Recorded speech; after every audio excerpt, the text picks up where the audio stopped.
Work చాలా important. So work is very మనం important. నేర్చినటువంటి విద్యను వర్క్ లో ప్రవేశపెట్టినప్పుడు ఎంతైనా అభివృద్ధి అవుతుంది. Therefore all the knowledge will be made use of when you put it into ఒక work. మొక్కను పెట్టాము. Here a plant is ఈ planted. మొక్కను ఏ యొక్క క్రూర మృగములో క్షీణింప చేయకుండా ఒక కంచెను కట్టాలి. When there is a plant here tender, you should have fence around to protect it. అప్పుడే ఈ మొక్క ఎలాంటి ప్రమాదం లేకుండా అభివృద్ధి నొందుతుంది. Then only the plant will grow into a tree. ధనము అనేటువంటిది, విద్యాధనం అనేటువంటి ఒక మొక్కను మనం చక్కగా పోషించుకోవాలంటే To take care of this tender plant of education, ధర్మము అనే కంచెను కట్టాలి. we should have the fence of righteousness around. లేకపోతే ఈ కోరికలు అనేటువంటి యొక్క క్రూర మృగములు వచ్చి ఆ వృక్షమును పాడు చేస్తాయి. Otherwise, the wicked, cruel animals will eat away the desires.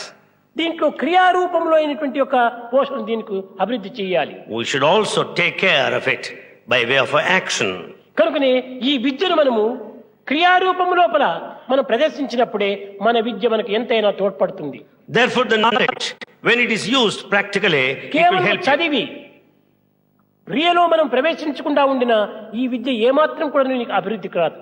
You might be educated. If you don't take to work, it's no use at all.